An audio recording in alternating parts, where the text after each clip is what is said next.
everyone, I'm Rincey and this is Rincey Reads. Today I'm going to be doing my March wrap-up. March was a really productive month for me. I ended up making a lot of videos as well as reading a lot, which usually it's one or the other, but for whatever reason in March I was able to do both. So the two videos that I made that were not like wrap-ups or book reviews were my unboxing video, which I posted at the beginning of the month. If you haven't checked that out already, I'm giving away a copy of Exit West by Mohsin Hamid and The Reluctant Fundamentalist by Mohsin Hamid. There is a link to both of those giveaways in the description of that video. I believe it closes at the end of the month, so only if you're watching this on Friday will you still be able to enter. But if you're interested in that, check out that video. And then the other non-book review technically that I posted was my discussion video that I posted last week talking about disliking important books. It was technically a video talking about Under the Eudalatries by Chinelo Okparanta, which I had read at the beginning of the month and I didn't enjoy for a variety of reasons, and I talk about that in that discussion video. You guys have responded really positively to it. I'm working on going through all of the responses because I went away on vacation, so I didn't have time to look through all of that, but I'm slowly going through all of the comments and there's some really great comments there, so thank you so much for watching and responding to that. So like I said, I read a lot of books this month, and instead of talking about them all here, what I'm going to do is I'm going to point you guys to the videos where I talked about the vast majority of these and then talk about the handful that I haven't talked about yet. So there was an impromptu readathon that happened at the beginning of the month and I participated in that, and I ended up finishing off Linden Hills by Gloria Naylor, which I really enjoyed. I gave this 4 to 5 stars, and I read The Scapegoat by Sofia Nicolaudo, which I also really enjoyed, and then I also read The Refugees by Viet Thanh Nguyen, which I did not enjoy. So if you are interested in my thoughts in any of those 3 books, you can check out my readathon wrap-up, which has my full thoughts on that. During that week, I also read Exit West by Mohsin Hamid, and I absolutely adored this book. I ended up doing a separate review video on this book because I enjoyed it so much and I wanted to talk about it. I highly recommend picking it up. It is absolutely fantastic. I can almost guarantee that it's going to be one of the best books that I read all year. And then I put up 2 other book reviews this month. The first one was for The Hate You Give by Angie Thomas. This is a new young adult release that has been getting a lot of buzz because it deals with the Black Lives Matter movement. I gave it a 4 to 5 stars. I really enjoyed it. And again, I did a full review on it, so you can hear all about it in that review. And then the other one was All Grown Up by Jamie Attenberg. I had read St. Maisie like 2 years ago, whenever it came out, and I really enjoyed it, but this one was just like phenomenal. You can definitely tell that Jamie Attenberg has just like stepped up in terms of the quality of her writing. It's so well done. I gave this one a 4 out of 5 stars as well, and again, there's a full review so you can hear all about it because I have a lot of thoughts on all of those books, so that's why I did separate reviews on them. So there are 3 other books that I want to talk about. The first one I'm just going to touch on really quickly, and that is The Sport of Kings by C.E. Morgan. I actually DNF'd this book, and I generally don't talk about DNFs, but I got pretty far into it. I left my bookmark. I don't even know if you can tell, but I had like a quarter of the book left, but I just couldn't get through it, and I decided to just DNF it. It's sort of like a family saga about this man named Henry Forge. He lives in Kentucky.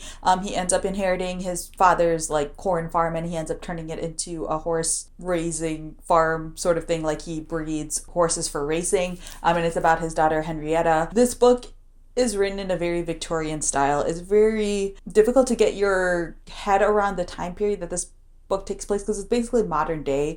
It starts in like the 40s and 50s when Henry was a little boy, and it moves forward through time, and by the time you're in like present day, it's like the 90s and 2000s. So it's modern day, but it all feels like it takes place in like the 1800s. The way everyone like acts and talks feels very archaic except for like one character, and it felt like there was so much like dissonance in terms of what was happening and the time period that it's set in. Originally, I was really into this story. Like the beginning was really great, but the middle was just so weird.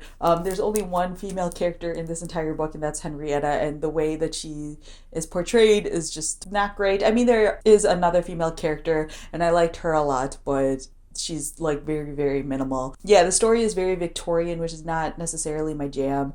I felt like the book was overwritten, which is part of the reason why I DNF'd it, because I felt like such a hassle to get through it sometimes, and there just came a point where I just wasn't excited to pick up this book anymore as I was when I first picked it up. So yeah, I DNF'd it. I don't want to necessarily discourage people from picking up this book because I just think that this is a book that's not for me. If you like sort of Victorian style writing, then I think that you'll like this book. I think that it's just a little bit too like over dramatic and overwritten for my taste, so I ended up DNFing it because I didn't feel like reading the last like 100 or so pages. Another book that I finished this month was Lillian Fish Takes a Walk by Kathleen Rudy.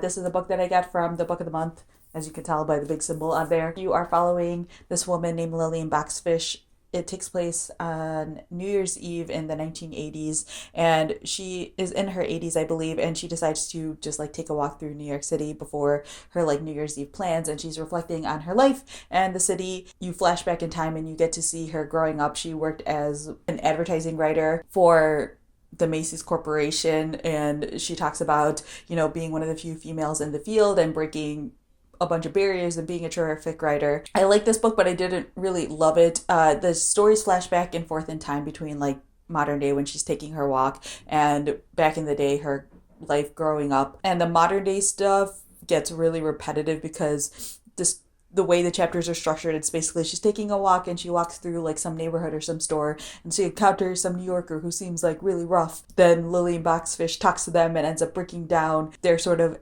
hard exterior and seeing the goodness inside of them and stuff like that. It just has a very specific type of story that she's telling, and 200 pages of that is a little bit much. I like the flashback scenes a little bit more just because you're seeing different parts of her life, either as a young woman living in New York City or when she first falls in love and gets married and when she first has a kid. It talks about things like postpartum depression even a little bit, different mental health issues and how that was dealt with back in the day. So all of that stuff I really enjoyed. The modern day stuff not as much. But yeah, it's like a quaint little book. It's nice to sort of see stories told from an older woman's perspective, especially an older woman who doesn't follow necessarily like the stereotypes of women. So yeah, I give it a 3 out of 5 stars. I liked it. It wasn't like groundbreaking. It didn't blow me away, but it wasn't a bad read either. So if you've been debating about picking this one up, I think that it's worth reading. And it's a relatively short book, so it won't take you very long, but it wasn't like the best book I ever read or anything like that. And then the final book I read this month was You Will Know Me by Megan Abbott.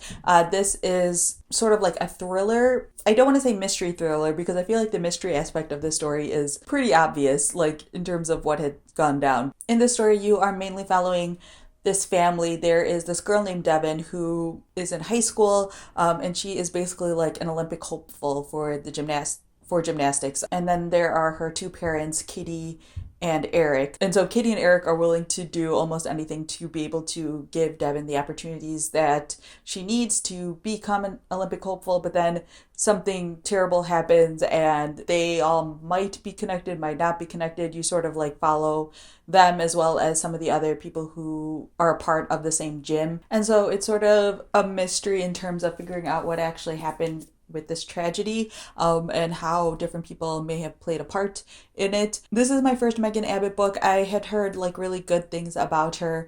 Her books tend to be more like psychological thrillers, sort of. It's more about the individual characters and their thought process and the darkness that's like sort of inside of these characters, which is something that I really appreciated. I knew reading this book that it wasn't really about the mystery, it's more about the characters, which I'm totally okay with. Megan Abbott does a really fantastic job of looking at sort of the dark side of like both like suburban family life as well as these sort of overachieving or these types of families that have almost prodigy like children and the extremes that they're willing to go to be able to provide for them. I will say I found it to drag just a little bit. I don't know if it's just because I knew or I was able to figure out sort of how different people had come into play in terms of the tragedy. I'm trying to be vague about this so I'm not spoiling anything, but I feel like I was able to figure out some stuff relatively early on, and it felt like it took a while for them to actually reveal it in the book, which is a thing that always bothers me because I feel like I'm someone who never sees mysteries coming. And I don't know if it's just because I'm reading more of them that I'm starting to see the pattern or what, but I feel like it was pretty obvious like which characters were involved and how, not necessarily like down to the detail, but I had a general idea pretty early on, and it felt like it just took a while to reveal it all actually. So it did feel like the ending dragged just a little bit, but I think that overall this is a pretty good book. I would give this like a 3.5 out of 5 stars. I thought the beginning was totally gripping, and I don't know if it's just because it talks about the Olympics and gymnastics, which I really enjoy, but I really like this book. So yeah, if you've read this book, definitely let me know what your thoughts were down below, and also if you've read any other Megan Abbott books, I'd like to know how this one compares to those. So yeah, that was my March. Like I said, read a lot, made a lot. If you have any questions about any of the books that I talked about here, definitely leave a comment down below, and definitely check out those other videos for more thoughts on the rest of those books. I'm definitely going to be dropping back down to one video a week starting in April. There were just like a bunch of books that I wanted to do individual book reviews for, so I kind of bumped myself up to 2 videos a week just so that way I could make all of the content that I wanted to make this month. But moving forward in April, I'll be back down to 1 video a week. So every Friday, look out for that. So yeah, that's all I have for now, and thanks for watching.